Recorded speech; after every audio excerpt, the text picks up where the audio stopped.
2 ఎకరాల 22 సెంట్ల భూమిని మదనపల్లి మండలం పొన్నుటిపాలెం విలేజ్ సర్వే నెంబర్ 420లో 12 లీటర్లో 12 సంవత్సరాల క్రితం కొనుక్కున్నాను.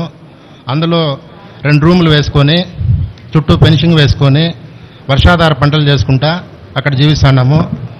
ఈ 2023 సంవత్సరంలో కోనేటి సులోచనానామ మా వ్యవసాయ పొలం పైన దండయాత్ర చేసి 100-150 మంది జనాలు వేసుకొని వచ్చి ఫెన్సింగ్ అంతా పగలగొట్టేసి అదంతా ఆక్యుపై చేసింది. దానిపైన పోలీస్ స్టేషన్ పోయినాము, కంప్లైంట్ తీసుకోలేదు. డిఎస్పీ స్థాయి అధికారిని సంప్రదించినాము, హెల్ప్లెస్ అన్నారు. ఆ తర్వాత లాయర్లను సంప్రదించి మేము మా కుటుంబ సభ్యులు 5 సూట్లు సివిల్ సూట్స్ వేసినాము. అందులో అన్నిటిలో మాకు ఆర్డర్స్ వచ్చినాయి. ఇంటీరియం ఇంజెక్షన్ ఆర్డరు ఏమీ లెక్క పెట్టలేదు. తర్వాత జిల్లా కలెక్టర్ గారిని కలిసాము. కలెక్టర్ గారు 1915 నుండి 2003 వరకు అన్ని వివరాలు పరిశీలించి మాకు ఒక ఎండార్స్మెంట్ ఇవ్వడం జరిగింది. ఏం పట్టించుకోవడం లేదు. తర్వాత ఎస్పీ సార్ని సంప్రదించినాము. ఆ సార్ జిల్లా కలెక్టర్ గారు కూడా ఈ ట్రాన్సాక్షన్స్ అన్ని ఇల్లీగల్ అని చెప్పి మాది లీగల్ అని, ఆ ల్యాండ్ ఓనర్కు థ్రెట్ ఉండదని ప్రొటెక్ట్ చేయమని చెప్పినారు. ఎక్కడా చర్యలు శూన్యం. గత ప్రభుత్వ పెద్దలు వెరకండి ఎవరు నడిపించారో తెలియదు సార్. ఆమె కట్టా సులోచన అంటారు. ఇన్ని సంవత్సరాల పోరాటంలో ఎవరు నడిపించారో తెలియకుండానే పోరాటం చేశారా? తెలిసినామంటే ఎక్కడ పోయినా కూడా జిల్లా స్థాయిలో పోయినా ఎక్కడ పోయినా చెప్పడానికి భయం ఉందా? మేము చెప్పొచ్చా? మీరు చెప్పండి సార్. ఓకే, మీకు ఏమైనా భయం ఉంటే చెప్పండి. డాక్యుమెంట్ ఎవిడెన్స్ ప్రకారం మాట్లాడుతున్నాను. ఓకే, డాక్యుమెంట్ ఎవిడెన్స్ ప్రకారం మాట్లాడుతున్నాను. అంటే మీకు దగ్గరకు పోతే అధికారులు పట్టించుకోలేదు, ఎస్పీ పట్టించుకోలేదు, రెవెన్యూ యంత్రాంగం పట్టించుకోలేదు, ప్రభుత్వంలో ఉన్నటువంటి వారు ఎవరు పట్టించుకోలేదు. ఆ తర్వాత అనేక సందర్భాల్లో తిరిగి స్పందనలో చెప్పుకోవడం వల్ల కలెక్టర్ గారు స్పందించినారు.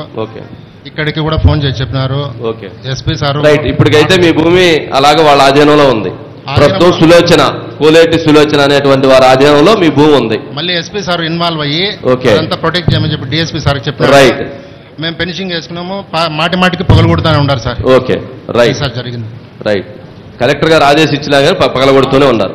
నెక్స్ట్ గోపాల్ నాయుడు గారు ఉన్నారు అక్కడ, పెద్ద ఆయన పాపం చాలా. ఒకసారి గోపాల్ నాయుడు గారు. ఓకే, మా దగ్గర ఒరిజినల్ ఉంది. ఇప్పుడు మీ దగ్గర వాస్తవాలు లేకపోతే, మీ దగ్గర డాక్యుమెంట్స్ లేకపోతే మీరు ఇక్కడికి వచ్చి ఇంతమందిలో మీరు అబద్ధాన్ని చెప్పేటువంటి ఎవరైతే దొంగలు ఉన్నారో, ఎవరైతే దోచుకున్నారో, ఎవరైతే కబ్జా చేశారో వాళ్ళు రారు ఇక్కడికి. బాధితులు మాత్రం ఇక్కడికి వస్తారు. ప్లీజ్ ఇన్ఫర్మేషన్ కోసం వెయిట్ చేస్తారు. సరే, ప్లీజ్ చెప్పండి. పెద్ద అందరికీ నమస్కారంలో. మాది సోమల గ్రామము, సోమల మండలము, పువ్వులూరు నియోజకవర్గం. నేను 1970 కొన్నాను. మాకు భూములు లేవు, ఇల్లు కూడా లేవు. కాబట్టి నేను అప్పుడు బంజరు భూమిని కొన్నా. అది రోడ్డు పక్కన ఉండింది కాబట్టి ఇప్పుడు మద్యం పట్టింది. మద్యం పట్టి 2007లో పెట్రోల్ బంక్ అని సబ్సిడీ చేయించాను. సబ్సిడీ చేయించుంటే అది ఆర్డీఓ శివారెడ్డి మా భూమిపైకి వచ్చినారు. ఊరు జనాలంతా వచ్చారు, బాగాసులు వచ్చారు, రెవెన్యూ స్టాఫ్ వచ్చింది. రెవెన్యూ వాళ్ళ మొత్తము వచ్చి సబ్డివిజన్ చేసి స్కూల్కి కూడా అయింది. పూరా విషయం 32 సెంట్లు 3 భాగాలు అయింది.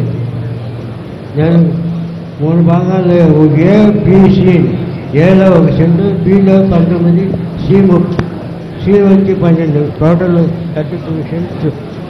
ఓకే, పెద్దయినా మీ తరపున ఎవరైనా ఉన్నారా మాట్లాడటానికి? మీరు చెప్తుంది స్పష్టంగా అర్థం కావట్లేదు.